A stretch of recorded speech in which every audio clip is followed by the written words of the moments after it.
آج سے 2000 سال پہلے ہیکل سلیمانی کو دوسری دفعہ تباہ کیا گیا تھا، اور آج 2000 سال بعد یہودی مسجد اقصی کو شہید کر کے وہاں تیسری بار ہیکل سلیمانی تعمیر کرنا چاہتے ہیں۔ ہیکل سلیمانی یہودیوں کے لیے اتنا ہی مقدس ہے جتنا مسلمانوں کے لیے خانہ کعبہ۔ یہ گولڈن ڈوم جو کہ آپ اپنی اسکرین پر دیکھ رہے ہیں، یہودی اس کے بارے میں مانتے ہیں کہ یہاں پر موجود یہ پتھر اس کائنات کا مرکز ہے۔ اسی پتھر پر آدم علیہ السلام کو پیدا کیا گیا۔ اسی جگہ پر حضرت ابراہیم علیہ السلام نے اپنے بیٹے کی قربانی کی کوشش کی۔ ہیکل سلیمانی کی تعمیر سٹارٹ ہوگی سرخ گائے کی قربانی سے۔ لال بچیوں کی قربانی کے بعد تیسری عالمی جنگ کی پیشین گوئی تورات اور تلمود کے اندر بیان کی گئی ہے، جس کا ذکر انجیل مقدس اور اسلامی روایات کے اندر یعنی حدیث مبارکہ کے اندر بھی موجود ہے۔ انجیل کے اندر اس کو آرماگیڈن اور حدیث مبارکہ کے اندر اس کو کہا گیا ہے جنگ ہرمج دوم۔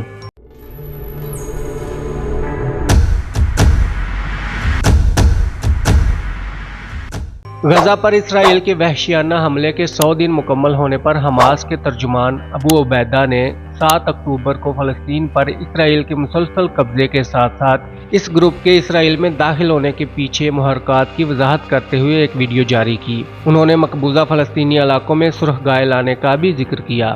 عدوان بلغ اقصى مداه على مسرانا واقصانا وبدأ تقسيمه الزماني والمكاني فعلا، وأحضرت البقرات الحمر تطبيقا لخرافة دينية مقيتة مصممة للعدوان على مشاعر أمة كاملة في قلب عروبتها ومسرى نبيها ومعراجه إلى السماء۔ اس بیان کے مطابق لال بچیوں کی اسرائیل میں آمد جنگ کو مزید ہوا دے گی۔ آپ بھی سوچ رہے ہوں گے کہ سرخ بچڑوں کا موجودہ حملوں اور آگے آنے والی جنگ سے کیا تعلق ہے۔ غور سے جائزہ لینے پر سرخ بچیوں کی اسرائیل میں آمد ایک اہم واقعہ ہے، صرف اسرائیل اور فلسطین کے لوگوں کے لیے نہیں بلکہ پوری دنیا کے لیے۔ اب اس سے پہلے کہ ویڈیو کو آگے بڑھایا جائے، مجھے آپ کو کچھ سمجھانے کی ضرورت ہے۔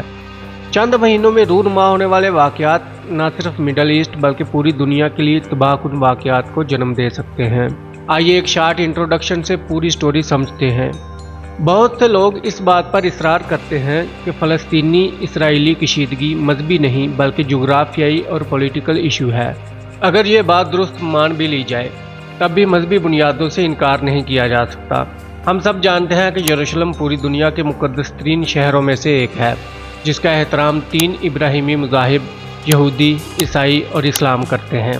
اور یروشلم کے بالکل دل میں ایک بہت ہی اہم مقام الاقصی مسجد کا کمپاؤنڈ ہے، اور کمپاؤنڈ کے مرکز میں مسلمانوں کے لیے چٹان کا سنہری گنبد ہے جو اسلام کا تیسرا مقدس ترین مقام ہے۔ یہودیوں کے نزدیک یہ ہیکل سلیمان کی جگہ ہے جس کو پہلی دفعہ بادشاہ حضرت سلیمان علیہ السلام نے تعمیر کروایا تھا، جسے بابلیوں نے تباہ کر دیا تھا۔ جب بنو نصر نے یروشلم کو فتح کیا تو بادشاہ ہیروڈ کے ذریعے دوسری دفعہ ہیکل کو تعمیر کیا گیا، مگر رومن آرمیز نے جب پہلی صدی میں یروشلم کو فتح کیا تو انہوں نے ہیکل کو دوبارہ تباہ کر دیا۔ تب سے یہودیوں کے اندر اس بات پر بحث جاری ہے کہ ہیکل کو تیسری بار کیسے اور کب بنایا جائے گا۔ یہودیوں کی یہ صرف خواہش ہی نہیں ہے بلکہ ٹیمپل کی تعمیر اور ان کے مسیحا دجال کی آمد کی پیشین گوئی بھی ہے۔ مذہبی یہودی نہ صرف اپنی تاریخی بادشاہت کو بحال کرنا چاہتے ہیں بلکہ اپنے خدا کے ساتھ اپنے اس تعلق کو بھی دوبارہ استوار کرنا چاہتے ہیں جو کنیکشن ہیکل سلیمانی کی تعمیر سے پہلے تھا۔ یہودیوں کا یہ ماننا ہے کہ ہیکل کی تباہی کے بعد خدا نے ان کے ساتھ اپنا رشتہ منقطع کر لیا ہے اور اس لیے ٹیمپل کو دوبارہ تعمیر کیا جانا چاہیے۔ یہودیوں کا خیال ہے کہ اس ہیکل کو ٹیمپل ماؤنٹ پر دوبارہ تعمیر کیا جانا چاہیے، جس کا مطلب ہے کہ اسلامی مقدس مقام کو تباہ کر دیا جانا چاہیے۔ گزشتہ 60 سال سے یروشلم کو کنٹرول کرنے کے باوجود بیت المقدس کی تعمیر نو کے کسی بھی ارادے کے بارے میں اسرائیل خاموش ہے۔ اسرائیلی گورنمنٹ نے کبھی اپنے اس ارادے کا اظہار نہیں کیا کیونکہ ان کو ڈر ہے کہ ان کا یہ منصوبہ کہیں اسرائیل اور مسلم دنیا کے درمیان جنگ نہ شروع کروا دے۔ مگر پس پردہ ایک گروپ ٹیمپل انسٹیٹیوٹ جو الاقصی کی تباہی اور ٹیمپل کی تعمیر کے لیے بنایا گیا ہے، وہ پورے زور و شور سے کام کر رہا ہے۔ اس گروپ ٹیمپل انسٹیٹیوٹ نے اسرائیل اور پوری دنیا میں پیسہ اور بیداری بڑھانے اور طاقتور قوتوں کے ساتھ تعلقات استوار کرنے کے لیے کئی سالوں سے تندہی سے کام کیا ہے۔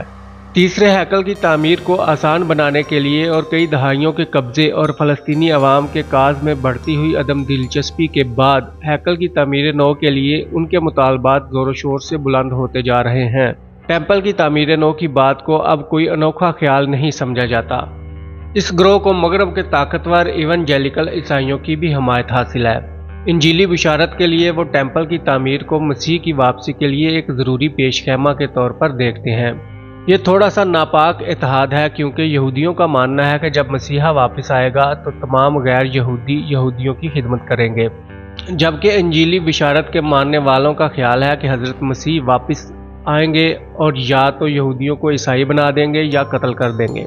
عیسائیوں اور یہودیوں کی اس بارے میں سوچ اور عقائد مختلف ہو سکتے ہیں، مگر دونوں اس بات پر متفق ہیں کہ مسجد الاقصی کو رستے سے ختم کرنا ہوگا اور ہیکل کو دوبارہ تعمیر کرنا ہوگا، اور یہ بات مسلم دنیا اور اسپیشلی فلسطینیوں کے نظریات سے میل نہیں کھاتی۔ تو اب ہمارے پاس تاریخی پس منظر ہے، لیکن اس سب کا گائے سے کیا تعلق ہے؟ یہودی تعلیمات کے مطابق ہیکل سلیمانی اس وقت تک تعمیر نہیں کیا جا سکتا جب تک کہ اسرائیل کے یہودیوں کو پاک نہ کیا جائے، اور پاکیزگی کے عمل کے لیے نایاب قسم کی گائے کی قربانی کی ضرورت ہے۔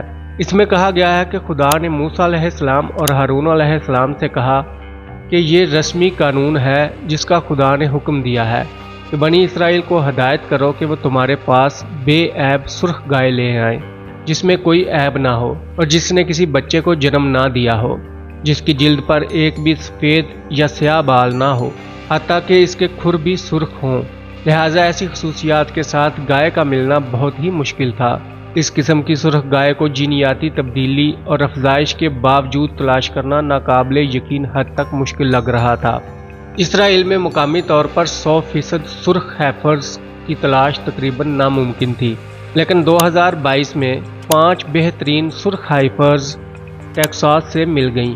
ٹیمپل انسٹیٹیوٹ نے ان سرخ گائیوں کو $5 لاکھ میں خرید کر اسرائیل میں حفاظتی طور پر جوان ہونے کے لیے خفیہ مقام پر منتقل کر دیا۔ 2022 میں قربانی کرنے کے لیے ان کی عمر بہت کم تھی۔ اپنے دینیات کے اصولوں کے مطابق یہودی ان گایوں کو قربان نہیں کر سکتے، اور اسرائیل کے یہودیوں کو اس وقت تک پاک نہیں کر سکتے جب تک کہ وہ ایک خاص عمر کو نہ پہنچ جائیں۔ بک آف نمبرز کے مطابق سرخ گائیوں کی راکھ ٹیمپل کے پریسٹ یعنی پجاریوں کو پاک کرنے کے لیے استعمال کی جاتی ہے۔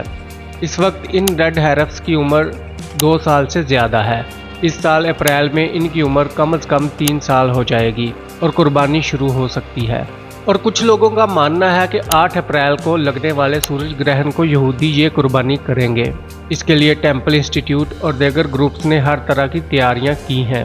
سب سے پہلے قربانی اعلیٰ درجے کے پریسٹ کی طرف سے کی جانی چاہیے، جو نہ صرف قربانی کے عمل میں تربیت یافتہ ہو، بلکہ حضرت موسیٰ علیہ السلام کے بھائی ہارون علیہ السلام کے ساتھ ان کی بلڈ لائن ڈائریکٹ ملنی چاہیے۔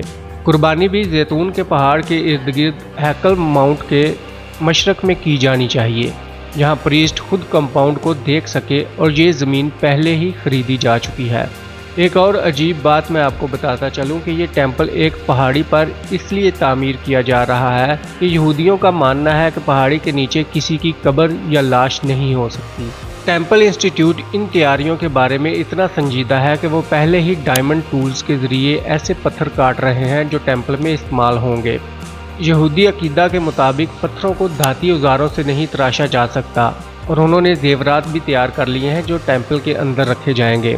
حتیٰ کہ ٹیمپل انسٹیٹیوٹ نے ہیکل سلیمانی کا نقشہ بھی تیار کر لیا ہوا ہے۔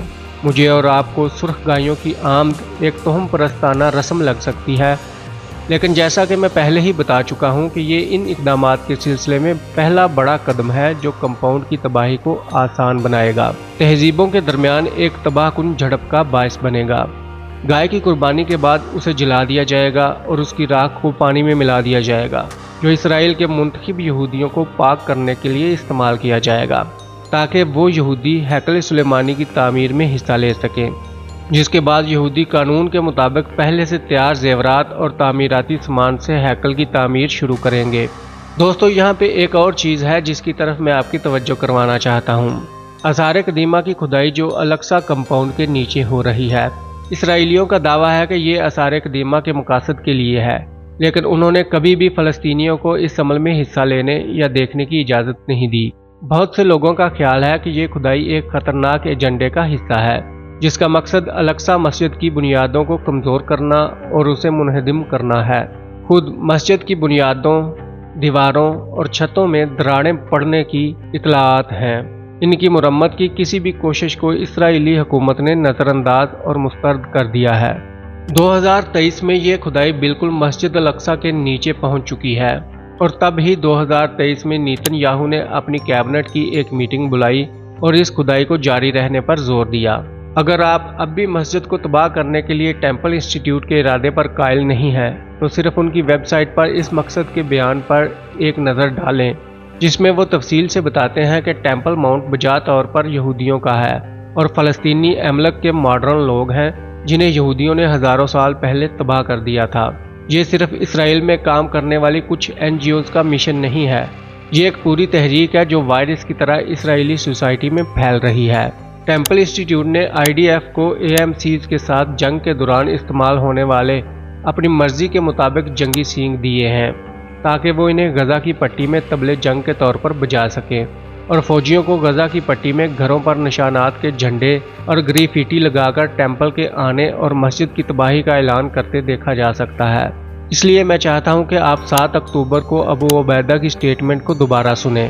عدوان بلغ أقصى مداه على مسرانا وأقصانا وبدأ تقسيمه الزماني والمكاني فعلا، وأحضرت البقرات الحمر تطبيقا لخرافة دينية مقيتة مصممة للعدوان على مشاعر أمة كاملة في قلب عروبتها ومسرى نبيها ومعراجه إلى السماء۔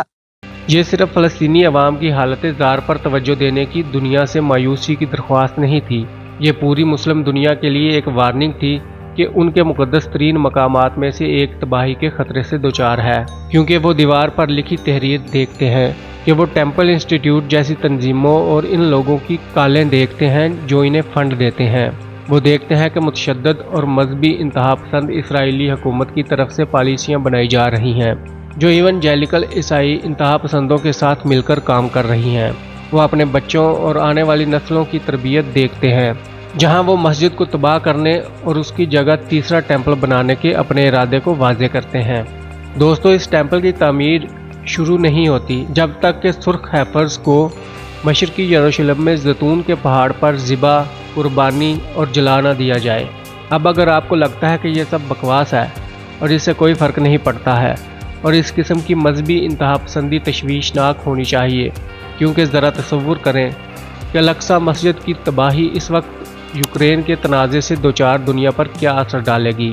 غزہ میں نسل کشی، امریکہ کے ساتھ ایرانی پراکسی جھڑپوں میں بحیرہ احمر کی حوثیوں کی ناکہ بندی، اس طرح کے واقعے سے مشرق وسطیٰ میں نہ صرف ایک وسیع علاقائی جنگ شروع ہونے کا امکان ہوگا، اس کے نتیجے میں عالمی توانائی اور معاشی بحران اور بدترین ایٹمی عالمی جنگ کا نتیجہ نکلے گا۔ دوستو، میں امید کرتا ہوں کہ اب آپ سمجھ گئے ہوں گے کہ اسرائیل کی دہائیوں سے جاری پرتشدد کارروائیوں میں 7 اکتوبر کے بعد سے اتنی تیزی کیوں آ گئی ہے۔